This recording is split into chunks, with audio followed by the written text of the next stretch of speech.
Hello and welcome to my channel. My name's Alex and today we're going to discuss my favourite band of all time, R.E.M. We've got 15 records to go through and we're going to try and rank them all and discuss a little bit about sort of the history of the band as well and just what they mean to me. So sit back and relax and let's get into the video. So firstly, I'd like to say I became an R.E.M. fan in 1994 when I was 10 years old, just when Monster came out. But I do feel as though I'm trying to be an even-handed judge of their back catalogue. So you'll find highly ranked albums from both IRS and Warner's on my list. So yeah, let's start off with 15th place.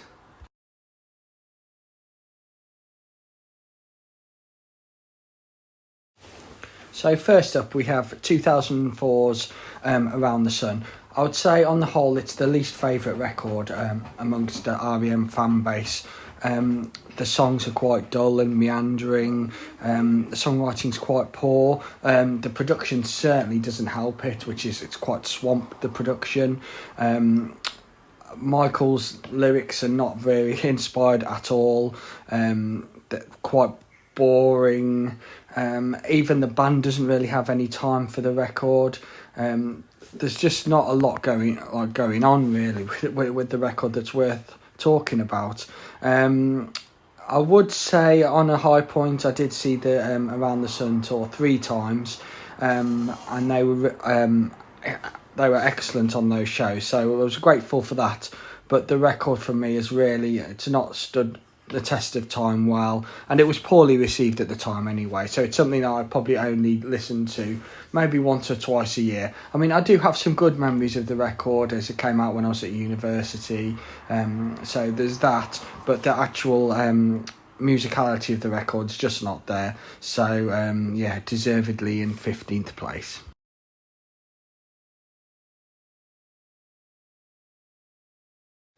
So in 14th place is 2008's Accelerate. Accelerate was recorded very much as a reaction to Around the Sun. So they went for a short, sharp record, trying to return to their more sort of Life Switch pageant style, sort of rockier roots. And it's not that successful at doing it, although it starts off reasonably well. Living Well's The Best Revenge is a good sort of rocker from that era. Supernatural series is good despite the title given to it by Chris Martin. Just shows you should never listen to Chris Martin at all about anything. But some of the weaker songs on there are the acoustic ones, which don't work at all. The production on it is absolutely terrible. It's all compressed and muddy, and Jack Knopfler was a terrible producer for the band. It's got a couple of their worst songs. I'm Going to DJ is absolutely horrific. So there's not a lot to love here, although I think some people might have it slightly higher, and it was well reviewed at the time, but for me it just falls well short of what the band were really capable of.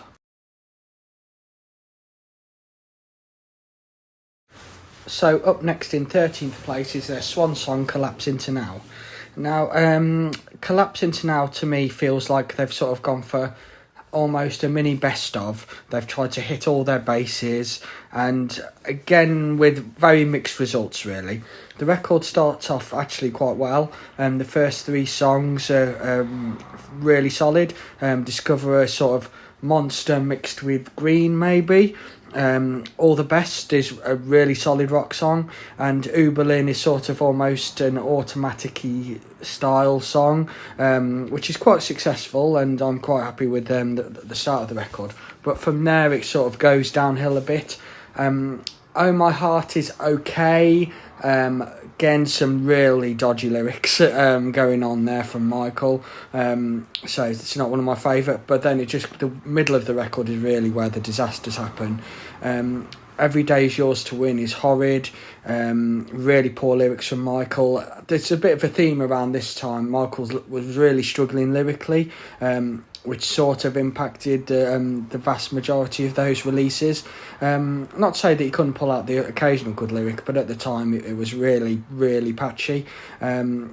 The record gets a bit better towards the end, Blue and Me, Marlon Brando and I, but they do sort of feel like facsimiles of earlier better R.E.M. songs. Again, the production from Jackknife Lee is an issue again, so although it's not an absolute disaster, it's far from my favourite. But I'd say a slight improvement on the previous two. But good news from here on in, it all just gets better.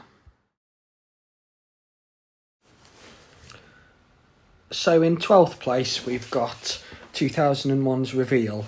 Again, Reveal is another record which is quite front-loaded. It's the first 2/3 of the record I really like. It's got a lot of stuff to love on that. The Lifting, I think, is probably the best post-Bill Berry song. Really interesting sort of underwater guitar solo from Peter and great drumming from Joey Waronker. Disappears, good. She Just Wants to Be, All the Way to Reno. These are all quite successful summary songs.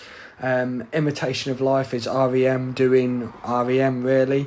I like it quite a lot, but not as much as some people. Some people are really keen on it, but I just think it's a solid R.E.M. song. Where it comes apart really is the last 4 songs for me, which are a bit schmaltzy and they don't really work. But you could sort of forgive that when the first 8 songs are all very strong. So we're sort of talking 7.5 out of 10 here. Nothing spectacular, but just a fairly decent, solid R.E.M. record. So coming in 11th place, what might be a surprise to some people, is 1987 Document. Document was the last record on IRS, and I think perhaps probably the weakest. It was their first album with Scott Litt. It was definitely going for that bigger sound as a continuation of Life's Such a Pageant. Not to say that it hasn't got a lot of good songs on their Finest Work song, and my favourite is actually Oddfellows Local 151, which I think is a really underrated song. Got some great sort of gnarly guitar work from Peter on. King of Birds is another excellent song on the end of the album, and there's a superb version of that on tour film if you've not seen that. But just there's a few songs sort of at the start which I'm not that keen on. Things like Exhuming McCarthy doesn't really do a lot for me. So I think it's still a solid record, still 8 out of 10, but there was a lot better records to come and a lot better records that had already gone, so it was a bit of a transition record for me, but still a solid record, and like I say, solidly out of 10, but that's as far as I'd go. Now in 10th place is their first major label release, 1988's Green. Now it's quite interchangeable with Document, so you could have them either way round really. There's a few songs at the start which I'm not that keen on. We're obviously talking about Stand here, which is a fun, silly pop song, and a great sort of wah-wah solo from Peter. But I do think it detracts slightly from the album. But where the album really kicks into gear is on just sort of after World Leader Pretend. So I think the songs from there on are really strong. Some particular highlights of Green. I Remember California, which has almost got a sort of a proto-grunge sort of feel. If it was almost as if Alice in Chains were actually a decent band. Then Hair Shirt is another excellent song. Some of Michael's best lyrics on that one. Then you've got to say more stadium songs like Orange Crush or Turn You Inside Out, which very much made for those bigger arenas, which were started to play around that sort of time, certainly in America, and just starting to outside of America as well. So yeah, a lot to love on the album, but just the start of it is sort of reduces the impact a little bit of the album, but still a lot to love on the record. next up, in what might be a surprise to many, is 1984's Reckoning. Reckoning contains some of the all-time classic R.E.M. songs. Harbour Coat is an amazing way to start the record, really energetic, especially live, and Peter's guitar on that and live versions is absolutely amazing. So Central Rain, real good jangly song. Pretty Persuasion, it's such an exciting song, especially the intro, on all the way through it, great drumming, everything. But the problem with the record for me is, don't get me wrong, we're still an 8 out of 10, but the problem for the record for me is the second half has got a lot of songs which I'm not that excited about. I'm not saying that they're terrible songs, but just they don't really do it for me. Second Guessing is fine. Little America is fine. It's just not... They're not up to the standard of the rest of the album, to be honest. So that brings the record down a bit. Still enjoy hearing a lot of the album live, but ninth place as far as it gets for me. So let's move on to 8th place and 1991's Out of Time. So Out of Time, obviously the album which sent R.E.M. supernova with hit singles Losing My Religion and Shiny Happy People. So I feel as though they sort of overshadowed the record a bit. So it's made some people sort of underrate the record, because if you take Shiny Happy People out, certainly, and then possibly Radio Song as well, then I think people would regard the album a lot higher. Shiny Happy People is fine on a song as itself, but it doesn't really represent the band who they were. And also I feel like it might have hurt their legacy somewhat, as because, say, younger music fans might just see R.E.M, they're the people who do Shiny Happy People and Losing My Religion, when they don't realise they've got album after album of amazing music. So I think that sort of hurt them from that perspective, where in fact there's a lot to love on the album. Country Feedback's an all-time classic R.E.M. song. I even enjoy songs like Low, which has got some great sort of, just a few strums of distorted guitar can really make a difference to a song. Texarkana, you've got a lot of Mike Mills singing on there. Neil Wildhaven is a sort of pop perfection. So there is a great deal to love on the record, but it's just overshadowed by Shiny Happy People and Losing My Religion. And just a word on Losing My Religion, you see it coming quite high on people's rankings and things like that, just because it's the most famous R.E.M. song. When you see how many views it's got on YouTube compared to the rest of their catalogue, it's absolutely insane, really. I just don't understand it. There's probably 70 songs that R.E.M. did which I prefer. But yeah, I just don't understand the popularity of the song. Well, I suppose it's got like an interesting video and so forth, but it's just not like, for me, it's not one of their all-time classics. Good song, but it just shows you how many good songs R.E.M. have got. But yeah, I still think Out of Time's a really solid album, and yeah, there's a lot to love on it.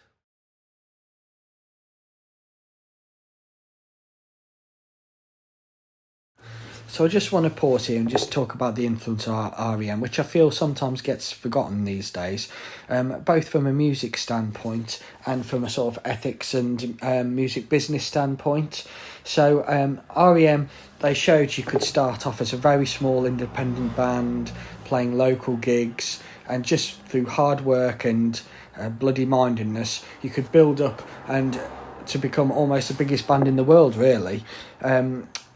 They showed that you didn't have to sell out if you're on a major label. I mean, lots of people said they sold out by joining a major label, whereas in fact they had more creative control under Warner's than they did under IRS. The sort of stories where IRS put loads of 80s style production on R.E.M and Mike and Pete had to go and take it all off, whereas with Warner's they could literally do what they want. Say they could have raked it in for Automatic and Out of Time by doing massive world tours, but they didn't want to do that. And I think things like that was really sort of appreciated by Kurt Cobain, who really saw that they were true to themselves and they made the music that they wanted to make. They did that they made the decisions that they wanted to make. So I think that was vital. And it's not just that, but it's also like the ethics. They really promoted sort of environmental and sort of human rights causes, and they were one of the first bands to really sort of do that. But then musically, that Murmur and other albums are absolutely essential in the development of alternative rock. So whether it was Tom York listening, Kurt Cobain listening, Frank Black listening, or Pavement listening, they all took something from R.E.M, and I really feel as though that gets forgotten about these days. So back to the rankings, and in 7th place is a favourite of many, Live Such Pageant. So the record starts off with a real bang. The first 4 songs on it are absolutely right at the top of their work. Begin the Begin is an outstanding rocker. These Days, Fall on Me, sort of classic R.E.M with like all the harmonies and so forth. It's also probably their first real political album, so addressing things like environmental issues and so forth. Other good songs on the album: Swan Swan H, Flowers of Guatemala, again continuing those sort of themes. So the reason why I've got it down in 7th and not right at the top is there's probably 3 songs on the record which I think bring the record down slightly. So they are just a touch high in What If We Give It Away. Now at the time those songs were sort of older songs. I think they'd been around for a couple of years at least. And they just don't really keep up to the standard of the rest of the material on the record. So while the best of the Live Such Pageant would be right up close to number 1, for me it just falls short because of those songs which I like, older songs which they put in. But don't get me wrong, still an outstanding record. Lots of great guitar work from Peter, real sort of great guitar tone as well, real sort of sizzling sound to the record, lots of energy. Definitely could be right up there, but just those 3 songs bring it down slightly. So moving on now, and we're up to number 6 with 1998 Up. Now I find Up a really underrated record. It's got lots of beautiful songs on it. Yes, they're quite slow, but they all work together really well. I think it's a really consistent album. The only track which I'm not that keen on is probably the track that most people like on it, My Most Beautiful, which I find a bit schmaltzy. However, the rest of the album is absolutely great. There's lots of interesting sort of textural guitar work from Peter, some really nice keyboards on there as well. The production on it's great. Just real strong album. So obviously it's the first album without Bill, so people say you can notice that a lot. But I would say Bill was sort of about for the demoing phase, with a lot of sort of drum machines and stuff had been programmed by Bill. So his influence is still sort of there to an extent. But I just feel it's a great selection of songs. Michael's lyrics, it's probably the last album where his lyrics are always spot on, but they're absolutely exceptional on this record. So I think he does a really good job from that standpoint. Just so many good songs on there. Walk Unafraid, although it's got slightly different from the live version, which is much more rocky, but again it works really well. Day Sleeper is an excellent single, sort of more classic R.E.M, but just has those sort of flourishes, which actually means that possibly Day Sleeper doesn't work as well live as it does on the record, because I think a lot of it's in the production, but still an absolutely great song. I went for a walk the other day. The sun was beating down and it was like really oppressive, so I just put Up on my headphones and it worked so well. Really a great experimental record, which has grown over time to be one of my favourites, to be honest. I would say that if I was to criticise it slightly, obviously I said I'm not that keen on My Most Beautiful, but maybe it's a few minutes too long, so possibly that's where Bill's influence might have come in. He might have sort of reduced the length by about 10 minutes, but it's a small quibble, and overall Up has become one of my favourite and most underrated R.E.M records. So I just want to talk briefly about sort of B-sides, EPs, rarities and all that gubbins. So obviously we start with Chronic Town. So Chronic Town is possibly one of the best EPs of all time. And if it was a proper full-length R.E.M. record, then it would be right up close to the top for me. Every song on it's classic, all-time career spanning R.E.M. songs, Gardening at Night, Wolves Lower, absolutely fantastic start. But all 5 songs on there are absolutely great. Then moving on, we've got Dead Letter Office. So the highlight to Dead Letter Office, obviously some great covers on there, Pylon and The Velvet Underground. But I would say a couple of highlights on there, Ages of You and Burning Down, which are absolutely exceptional songs. Now, I'd rather have had Ages of You and Burning Down on Reckoning than a couple of songs that actually made it onto Reckoning. So I think that missed out, and we might have had a slightly different ranking for Reckoning if that had been the case. And then sort of other songs, there was a sort of period in between Out of Time and Automatic where you've got some songs which are sort of too out of time for Automatic and too automatic for Out of Time. So Photograph with Natalie Merchant is an absolutely brilliant song. If you've not heard that, their voices work really well together. They've got sort of a dark, brooding, fretless. It's a Free World Baby, which is sort of more of a lighter song. The Devil Rides Backwards, although it's a bit unfinished lyrically, still that's a great song. So you could have almost had like a great mini album at that point. Just some other songs, obviously got Later On. Bad Day was quite a successful song. Obviously that was an offcut of Life's Such a Pageant originally, so that's a strong song. Then you've got other singles, The Great Beyond, although I'd say The Great Beyond veers a bit close to Man on the Moon, but I suppose that was the point of it being on the soundtrack for Man on the Moon.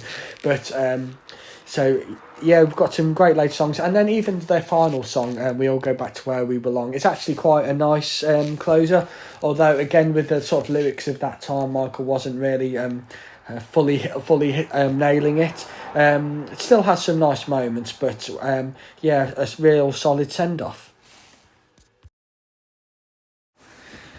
So back to the albums, and in 5th place is New Adventures in Hi-Fi. So that's really an outstanding record. For me, it sort of bridges the gap between sort of Monster and Automatic for the People. The first half of it, probably up to Bittersweet Me, is absolutely fantastic. Some of my real favourite R.E.M. songs are on that part of the record. How the West Was Won and Where It Got Us is a great piano-led song, real sort of interesting, almost jazz piano on that. Michael's voice sounds absolutely great on it. Undertow's a great sort of Neil Young-esque rocker. Then two of my absolute favourite R.E.M. songs, Ebo the Letter, a wonderful sort of duet with Patti Smith, great lyrics, really interesting instrumentation, great video as well for what that's worth. But then moving on to Leave, absolutely amazing song, Leave, easily in my top 5 R.E.M. songs. Starts off like an introspective acoustic guitar, but then bursts out into life with this sort of blaring siren, which actually is the hook of the song. It's the longest song as well. Absolutely, I can't speak highly enough of Leave, a great song. Bittersweet Me is another good song, although interestingly enough they never play Bittersweet Me live, I don't think. But the second half is just what brings it up short of my all-time favourite. Like, it stops it from being a top 3 record. While it's still solid, there's possibly, I could do without Departure and Zither, and the other songs, while still good, they're not quite on the same level as the first half of the record. But say, really strong album. Say it's Michael's favourite record of theirs. It's also Tom York's favourite R.E.M. record for what that's worth. So absolutely great album, but just stays at a 9 out of 10 just because the second side is not quite as good as the first.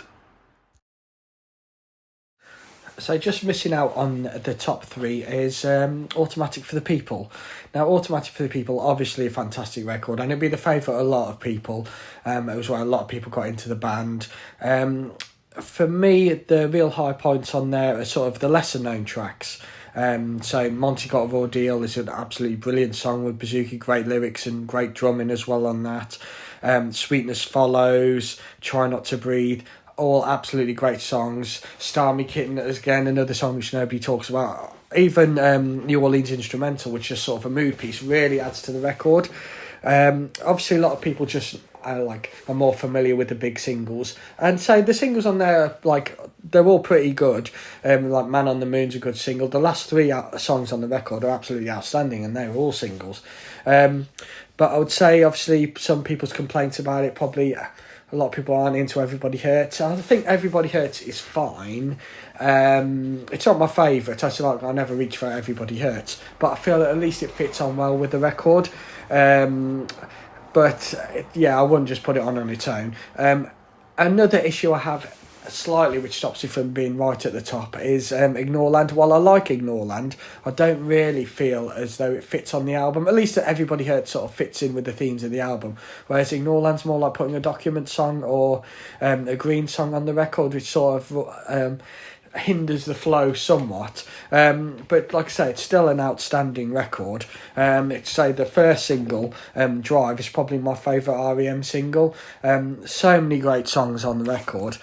So if people said to me, oh, that's my favourite R.E.M. album, I wouldn't really quibble with them.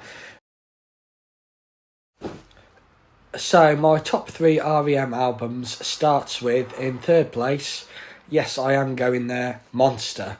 Monster is a terrific record. Now, I know this will be somewhat controversial, as a lot of people don't like Monster, but I really absolutely love Monster. It's such a fun record, from Peter's tremolo guitar, really banger after banger, to be honest. It starts off in great fashion. What's the Frequency, Kenneth, with its sort of distinctive chugga guitar. Crush with Arlon is a great sort of glam, sort of Courtney Love baiting song with great glam vocal, like background vocals from Thurston Moore. Great songs all the way through. The record at the end especially I find a real highlight. The last 4 songs are outstanding. From the sort of Stooges-esque I Took Your Name. Let Me In is a great song with almost shoegaze guitar, played by Mike on Kurt Cobain's guitar, with some great sort of keyboard added from Peter. He said he was going for a Roller Ink Sadness, and I think that just encapsulates the sort of the sound of the song absolutely perfectly. Circus Envy's got a great thumping guitar riff, although it's got some slightly cheery lyrics. They actually work really well for the song. And then You is an outstanding closure. Really one of my favourite final songs on any of their records. And really ominous sort of distortion. The church bell, everything about it is absolutely perfect. I think a lot of people didn't like it because they were expecting Automatic Part 2, but that was never what the band was about. They always like sort of changing things up. And it wasn't really grunge either. Say at the time, Mike Mills was going around in sort of nudie suits with a rhinestone, so they weren't really grunge. It was a lot more fun than grunge. And don't get me wrong, I love Nirvana, but it's not like he was gurning like Eddie Vedder, was it? So yeah, absolutely great song. I would say that's when I got into the band, but I still feel it's a really, really strong record, and I listen to it all the time. One thing I would say, however, is for the reissue, there was a Scott Litt remix. Avoid that like the plague. Man, that is such a terrible, terrible remix. It's like he's gone... he's absolutely butchered some of the record. He should be put in front of the Hague for some of what he's done to the record. It's just taken all the fun out of it and tried to make it into any other R.E.M. record. But that's totally to misunderstand it. Like he took out... It's like he's gone, oh no, I'm going to take out all the fun bits of the record and just leave it as bland as possible. Like I say, the chugga guitar bit, which I said from What's Frequency Kenneth, gone. The keyboards out of Let Me In, gone. That is absolutely sacrilege. So do not waste your time with the Scott Litt remix. It is absolutely terrible. I think the band themselves have acknowledged, like the original mix is what the album is, so just stick with that and you'll be good. So in the runners-up spot, we've got Fables of the Reconstruction. Now, I feel though Fables of the Reconstruction is a record that only R.E.M. were capable of making. It's a real personal record for them, sort of dealing with issues and stories from the South. But such strong songwriting all the way through. Start off with one of my favourite R.E.M. songs, Feeling Gravity's Pull. A great sort of Gang of Four-esque riff with real ominous string sections. Maps and Legends, another great R.E.M. song, sort of with classic Mike Mills background vocals. Drive Rate, one of the finest Peter Buck riffs. I'd say obviously put onto. I think the core of the song was written by Bill Berry, and I think Bill was quite an important songwriter around that time. But at the same time, Peter was doing some of his real best guitar work.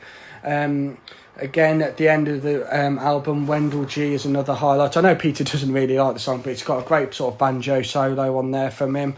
Just every song works well, a real different sound, energetic, thoughtful. It's an album which I really identify with. And you might say, well, what's someone from the West Midlands got to do with identifying with the American South? Well, I would say that I'm from quite a rural area, surrounded by fields and disused railway tracks. So it was really sort of great to sort of walk around the local area, listen to the record on my headphones. It was really sort of an immersive experience and really felt like I belonged. Michael's lyrics are absolutely superb all the way through the record. Great instrumentation, great sense of place within the record.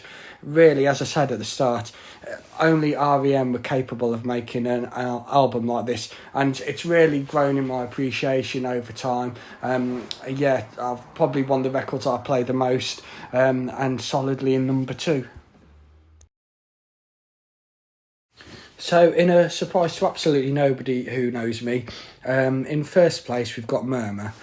Murmur is just an unbelievably influential record. Like I say, it's a real cornerstone of the alternative rock movement.